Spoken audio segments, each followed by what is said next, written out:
कि अम्ल क्या होते हैं, अम्ल के कौन कौन से प्रकार होते हैं, अम्लों की थोड़ी समझ हम बनाने का प्रयास करेंगे। जैसे मैं आपसे पूछूं कि अम्ल का स्वाद कैसा होता है, तो अम्ल का स्वाद कैसा होता है? खट्टा। और अम्ल नीले लिटमस को क्या कर देते हैं?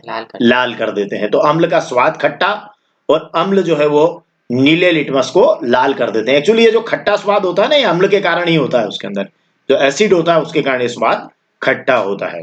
तो ये नीले लिटमस को लाल कर देते हैं। दो महत्वपूर्ण बातें अम्ल के बारे में, जब भी आप अम्ल और क्षार में अंतर करेंगे तो ये दो बातें बहुत काम की रहेगी। ओके, आगे बढ़ते हैं। अम्ल के बारे में कुछ और जानते हैं कि जो स्रोत है उनके आधार पर अम्ल कितनी तरह के होते हैं। जैसे कि आप अम्ल को कहां से ले रहे हैं, इसके आधार पर जो अम्लों के टाइप है उसको हमें देखना चाहिए। कि जैसे अगर मान लीजिए प्राकृतिक स्रोत है ना, नेचुरली हमको जो है अम्ल कहीं से मिल रहा है, जिसको हम कहते हैं कार्बनिक स्रोत, है ना, तो वो जो है वो है कार्बनिक अम्ल। कार्बनिक अम्ल मतलब जो अम्ल हमको पौधों और जंतुओं से प्राप्त होते हैं, मतलब सीधे सीधे पौधों और जंतुओं से प्राप्त हो जाते हैं। मतलब हम लोग उसमें हम एक्चुअली उसमें कुछ मिलाते नहीं है ना, तो वो कहलाते हैं कार्बनिक अम्ल। और ये नेचुरल है, ठीक है। अब जैसे कार्बनिक अम्ल में अगर हम देखें तो एक एग्जाम्पल लेते हैं, ये प्राकृतिक स्रोतों से मिलने वाले अम्ल है। तो इनके एग्जाम्पल में अगर हम देखें तो जैसे ये सिरका है ना, तो सिरका से हमको क्या मिल रहा है? एसिटिक एसिड मिल रहा है ना, जिसको हम एथेनोइक अम्ल भी बोलते हैं। तो ये विनेगर या सिरका, अच्छा इसका बहुत बढ़िया यूज होता है, किसमें होता है बताओ? एक अचार में, अचार इंडस्ट्री में इसका बहुत ज्यादा यूज करते हैं। केचप वगैरह में, टमाटो केचप वगैरह बनाने में भी इसका बहुत ज्यादा यूज करते हैं। फिर दूसरा एक नेचुरल अम्ल और बताना चाहूंगा मैं, वो है संतरा या नींबू में कौन सा अम्ल होता है? तो संतरे या नींबू के अंदर होता है सिट्रिक अम्ल, ठीक है। संतरा और नींबू में कौन सा अम्ल होता है? सिट्रिक अम्ल। ये एग्जाम में इस तरीके से प्रश्न भी पूछे जाते हैं कि किसमें क्या अम्ल होता है, जीके की दृष्टि से भी बहुत महत्वपूर्ण है ना। तो संतरा या नींबू में हमारा अम्ल हो गया सिट्रिक अम्ल। एक और है हमारा इमली। इमली में होता है टार्ट्रिक अम्ल। अच्छा, मैं एक और बात जानना चाहूंगा कि जो आपका जो बिना पका या कच्चा जिसको कहते हैं अंगूर होता है, तो उसमें कौन सा अम्ल होता है? टार्ट्रिक अम्ल। उसमें भी टार्ट्रिक अम्ल होता है। Very good. तो ये हमारे जो एसिड के जो सोर्स हैं, जो बहुत नेचुरल है, प्राकृतिक रूप से हमें ऐसे कैसे मिल जाते हैं, है ना, तो ये हमारे हैं प्राकृतिक अम्ल। और एग्जाम्पल ले लेते हैं थोड़े से। जैसे हम अगर बात करें खट्टे दूध की या दही की, तो उसके अंदर कौन सा अम्ल होता है? लैक्टिक अम्ल होता है। कौन सा अम्ल होता है उसमें? लैक्टिक अम्ल होता है ना। एक्चुअली ये जो प्राकृतिक अम्ल की बात हम कर रहे हैं, प्राकृतिक स्रोतों से जो ऑर्गेनिक एसिड मिलते हैं, कार्बनिक अम्ल होते हैं, तो ये खाने या पीने के अंदर हानिकारक नहीं है हमारे लिए, है ना, बहुत नेचुरली हमको मिलते हैं। और टमाटर में कौन सा अम्ल है? ऑक्जेलिक अम्ल। कौन सा अम्ल है? ऑक्जेलिक अम्ल है। और एक और मजेदार बात, कि जो चींटी का डंक होता है ना, चींटी का डंक है या नेटल का डंक है, नेटल इस तरह की झाड़ियां होती, इसमें ऐसे कांटे लगे रहते हैं, अब आप छूते हैं तो इसका डंक लग जाता है हमको। इसके अंदर होता है मेथेनोइक अम्ल। कौन सा होता है? मेथेनोइक अम्ल। तो ये हमको याद रखना है कि इस तरीके से ये हमें कार्बनिक अम्ल जो है वो प्राकृतिक स्रोतों से प्राप्त होते हैं, और ये अम्ल खाने या पीने में हानिकारक नहीं है। इनकी ये सूची आपको अवश्य याद रखना चाहिए। आगे बढ़े। अब एक और तरह के अम्ल होते हैं, वो होते हैं मिनरल एसिड्स, जिसको हम खनिज अम्ल बोलते हैं। ये पृथ्वी के खनिजों से बनाए जाते हैं, मतलब हम लोग मेन मेड है, मनुष्य द्वारा बनाए जाते हैं, है ना। तो ये एक्चुअली पृथ्वी के खनिजों से लेकर हम इसको फिर क्या करते हैं कि हम अपने लेवल पर इसको तैयार करते हैं। तो ये मिनरल एसिड होता है और ये बहुत खतरनाक होते हैं। इवन इसके सांद्र सांद्र मिनरल एसिड तो होते ही होते हैं, लेकिन इसका जो डाइल्यूट एसिड होते हैं, मतलब इसको तनुकृत कर दें तब भी ये क्या होते हैं? खतरनाक होते हैं, है ना। मतलब पानी मिले हुए मिनरल एसिड भी बहुत खतरनाक होते हैं, है ना। तो मिनरल एसिड्स में बेसिकली जो मिनरल एसिड होते हैं वो तीन तरह के होते हैं। हाइड्रोक्लोरिक एसिड HCl, है ना, सल्फ्यूरिक एसिड H2SO4 और नाइट्रिक एसिड HNO3। ये मिनरल एसिड्स के तीन ऐसे टाइप हैं जो बहुत नॉर्मली हमको मिलते हैं। और इसमें अगर हम बात करें HCl की, तो हमारे जो उदर में अम्ल पाया जाता है ना, हमारे पेट में जो अम्ल होता है वो कौन सा होता है? हाइड्रोक्लोरिक एसिड होता है ना। और ये टेक्सटाइल इंडस्ट्री में भी यूज होता है ना, कपड़ा उद्योग के अंदर। और इसका और यूज क्या बताएंगे? हाँ, यस, फूड इंडस्ट्री में इसका यूज हो सकता है, लेदर इंडस्ट्री में इसका यूज होता है। सल्फ्यूरिक एसिड का उपयोग जो है वो बेसिकली बहुत जगह होता है, मतलब पेंट्स, डाई, कार की बैटरी में। और एक और महत्वपूर्ण बात बताता हूं कि जो फर्टिलाइजर्स बनाने में जो अमोनियम सल्फेट बनाते हैं, उसमें भी सल्फ्यूरिक अम्ल का उपयोग होता है। ऐसे ही नाइट्रिक अम्ल का भी फर्टिलाइजर बनाने में उपयोग होता है, अमोनियम नाइट्रेट नाम का जो फर्टिलाइजर है उसको बनाने में होता है। और आपने टीएनटी का नाम सुना है? क्या है टीएनटी? टीएनटी क्या होता है? ओ यस, एक्सप्लोजिव, बहुत बड़ा विस्फोटक। ओके, तो ये ट्राई नाइट्रोटोलुइन इसको हम बोलते हैं, और ये भी हम नाइट्रिक अम्ल से प्राप्त करते हैं। तो ये हमारे हैं मिनरल एसिड, और ये बहुत खतरनाक है, ध्यान रखना है, इनका सावधानी पूर्वक उपयोग करना है। अन्य मिनरल एसिड है कार्बोनिक अम्ल। लेकिन एक मजेदार बात क्या है कि ये जितने भी मिनरल एसिड होते हैं, मतलब ये जो आपके नॉर्मली सारे के सारे, अगर आप कार्बोनिक अम्ल को छोड़ दें तो ये सब कैसे एसिड है? स्ट्रॉन्ग एसिड है, प्रबल अम्ल है। और बेचारा ये जो कार्बोनिक अम्ल है, ये कौन सा अम्ल है? ये आपका दुर्बल अम्ल है। तो ये प्रबल अम्ल है और ये दुर्बल अम्ल है। अब ये प्रबल अम्ल दुर्बल अम्ल का क्या कॉन्सेप्ट है इसको मैं बताऊंगा।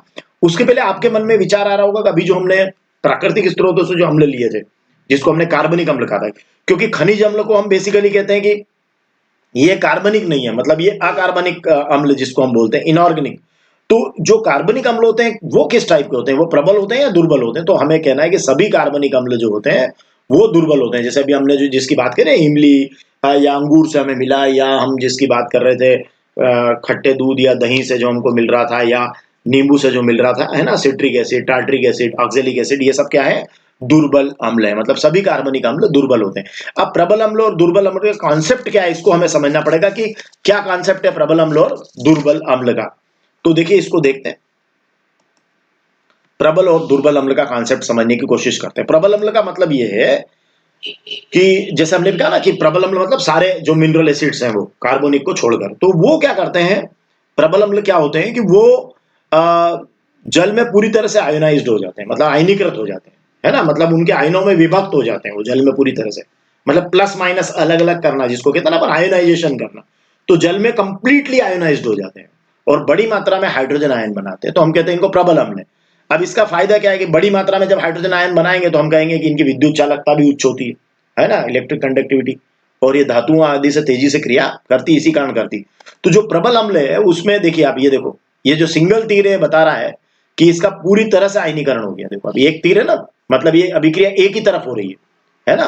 तो ये आपका HCl और इसका आयोनाइजेशन हुआ तो H प्लस और Cl माइनस, पूरी तरह से कंप्लीटली आयोनाइज्ड हो जाए, तो है ना, और बड़ी मात्रा में आपको ये H प्लस आयन दे दे तो हम कहेंगे ये प्रबल अम्ल है ना। सारे मिनरल एसिड जो है, जितने भी मिनरल एसिड है कार्बोनिक अम्ल को छोड़कर, वो सब क्या है? प्रबल है। जैसे कि अभी हमने बात की थी HCl, H2SO4, HNO3, है ना, हाइड्रोक्लोरिक अम्ल, सल्फ्यूरिक अम्ल, नाइट्रिक अम्ल, ये सब क्या है? प्रबल अम्ल। अगर इसका विपरीत देखने जाए अपन, तो दुर्बल अम्ल में देखेंगे तो सारे कार्बनिक अम्ल जितने भी अभी हमने बात की थी, सिट्रिक अम्ल, टार्ट्रिक अम्ल, ऑक्जेलिक अम्ल, है ना, वो आपके कौन से हैं? जो हमारे प्राकृतिक स्रोतों से मिलने वाले हैं वो सारे क्या है? दुर्बल अम्ल है।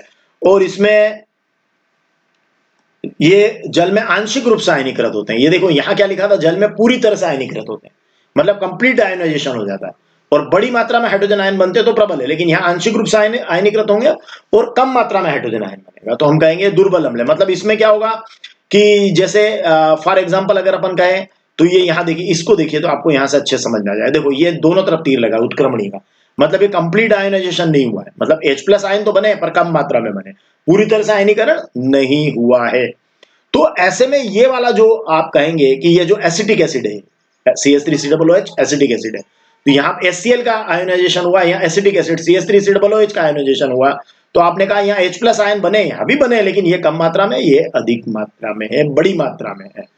तो मतलब यहाँ कंप्लीट आयोनाइजेशन है, सिंगल तीर लगा हुआ है, यहाँ दोनों तरफ लगा है, मतलब उत्क्रमणीयता का निशान लगा है, मतलब पूरा आयोनाइजेशन नहीं हुआ है। और एक और खास बात मैं आपको बता देता हूँ कि प्रबल और दुर्बल से मतलब उसकी सांद्रता से नहीं है, प्रबल और दुर्बल से मतलब है कि उसकी आयनीकरण की मात्रा कितनी हुई है, मतलब डिग्री ऑफ आयोनाइजेशन कितना है। इनका डिग्री ऑफ आयोनाइजेशन ज्यादा है तो ये प्रबल अम्ल है, इनका डिग्री ऑफ आयोनाइजेशन कम है तो ये सारे अम्ल कार्बनिक अम्ल कैसे हैं?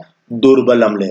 तो इस तरीके से हम ये कॉन्सेप्ट को अपने क्लियर कर सकते हैं। आगे बढ़े, और कुछ छोटी छोटी बातें करते हैं, जैसे कि अब अभी बात हुई थी कि वो तनुकरण होता क्या है ना, कि जब भी आप जल में अम्ल या क्षारक को मिलाते हैं तो जो आयंस होते हैं, है ना, उनकी उनमें उनके प्रति इकाई आयतन में क्या होती है? कमी आ जाती है ना।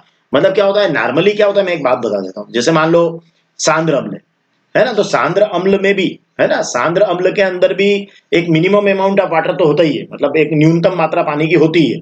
लेकिन अगर आप पानी की और मात्रा उसमें मिला देते हैं मतलब और पानी के साथ उनको मिलाना चाहते हैं, है ना, सरल शब्दों को पानी के साथ और मिलाना चाहते हैं, तो फिर उस प्रक्रिया को हम कहते हैं तनुकरण। तो उसमें क्या करते हैं कि पानी लेते हैं और फिर उसमें अम्ल को मिलाते हैं। अब ये इसमें एक क्वेश्चन बन सकता है जो कि एनसीईआरटी की बुक का क्वेश्चन है आपका, पेज नंबर 27 प्रश्न 5, कि अम्ल के विलयन को तनुकृत करते समय H3O प्लस आयन की सांद्रता कैसे प्रभावित हो जाती है। तो जब आप विलयन को तनुकृत करते तो सांद्रता में कमी होगी डेफिनेटली, क्योंकि आपने क्या किया, उसको तनु कर दिया, मतलब आपने उसको पानी में मिला दिया, तो उसकी जो आयन की सांद्रता है उसमें क्या होती है, कमी हो जाती है।